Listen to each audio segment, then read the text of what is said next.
What's up, YouTube? Today we're gonna do an oil change on the Sentra, the 2012 Nissan Sentra. Got some Mobile1 fully synthetic. I got a ultra synthetic Fram filter. So let's get this started. Every time I do an oil change, I go ahead and pull the dipstick and also pull out my oil inlet cap, just so it helps drain better. Got the car on these ramps, but I still put a jack stand underneath just because I'm paranoid. Let's get this started. As far as tools go, guys, this is probably one of the easiest ones to do.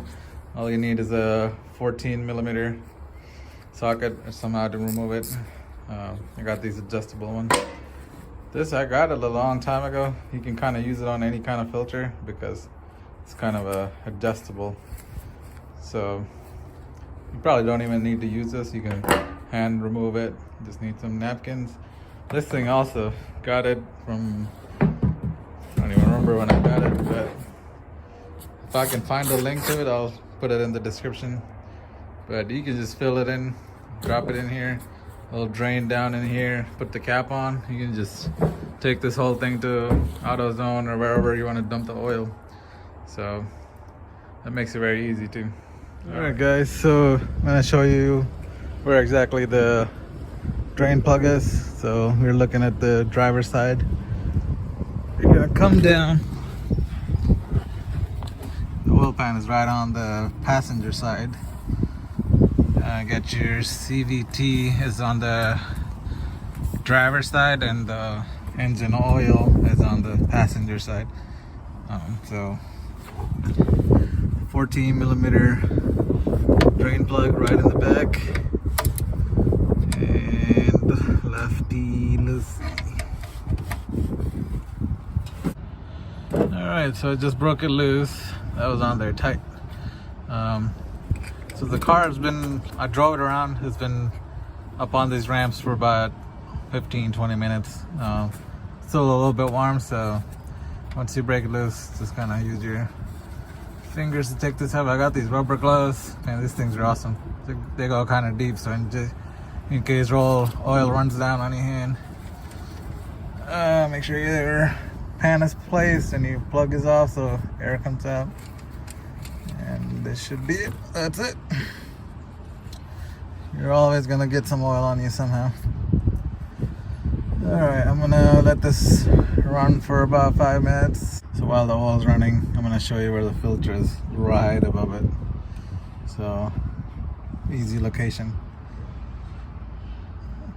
I'll let this run out. So here we have the drain bolt. Couple of things, it doesn't have a magnetic head on it, so you're not gonna see any metal shavings or anything.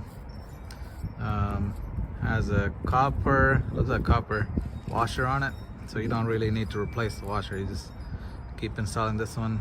It looks like it's a crush washer. I don't know, I can't tell. But yeah, you can just put this one back, make sure it's tight enough. Alright, let's get the oil filter off. I guess time to get the filter. I'm gonna still let that just drip. Gonna move it, your drain pan right below. I'm sure it's still gonna run all over this. You can actually even do this from top or bottom.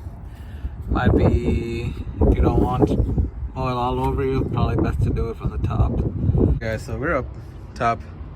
I actually think it's way easier just to do it from the top, it seems like, because you don't have the issue of oil running all over you. Easy reach. There's plenty of space in here. Yeah, this is actually pretty good.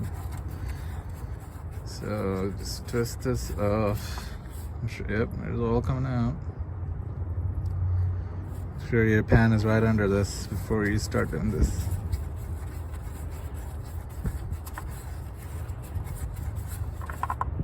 Alright.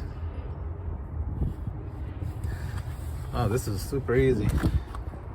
Never had a car where I could do it from the top. So there's my filter. Looks like we had a Fram on here before too. Alright. So this time around, we're putting in the ultra synthetic one. This is probably just the base crappy one you can get at Walmart. There's like 3 levels of ones you can get. This one, I think the extra guard, and this one is the most expensive one. This is the ultra synthetic. I would have got the Mobile1, but they didn't have it in stock, so this will do the job fine. Alright, of course, before you put the new one on, pour a little bit of oil inside and get the oil and go over this rubber O-ring that's part of this filter. Assuming when you put it back on, if that area is not lubricated at all, you can rub that around. So this will kind of help it when you're rotating, when this mating surface touches, I guess, your block. So also help make a seal. Alright, let's put the new one on.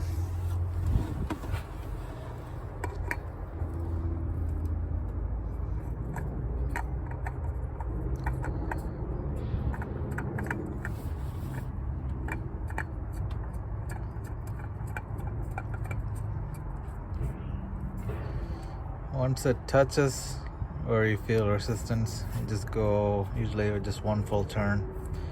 So we're around this part right here.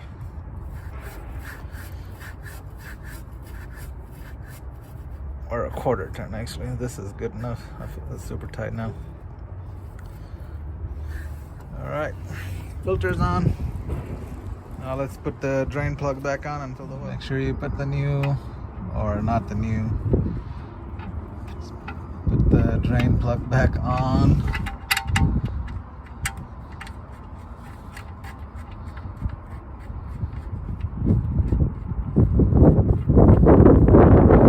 Kind of wipe that area clean.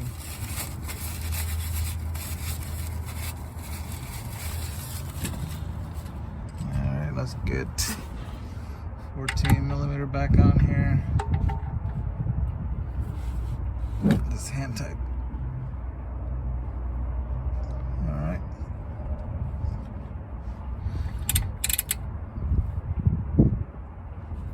Okay, we're good to go. Alright guys, so it's time to pour our oil in. The oil quantity for mine, which is a 2012 SL, which is a 2.0 liter. I think the SER is the only one that's a 2.5. Everything else should be 2.0. So the oil quantity would be 4.1 quarts.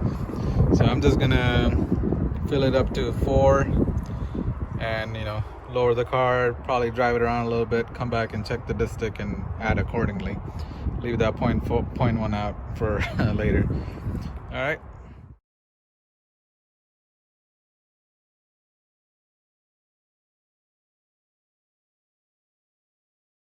Alright guys, so pretty much right at 1 quart left. So we'll wrap everything up, put everything back together, get the car off the ramps, start the engine, let it just sit for a while, and just add how much oil according to your dipstick. Alright guys, so let me get everything wrapped up and buttoned up everything. We're all done. One thing, the service engine soon light, the one you can see. Let me see if I can focus. That's the one that kind of tells you you need an oil change. Mine is actually not on. Let's see, I'll start the car. So it changed the oil before the light came on, but if it does come on, you can actually reset that. Alright guys, so that wraps up the video. Hope you guys found it useful. If you found it useful, hit the thumbs up button. Helps out with the YouTubes. Alright, till next time. Later.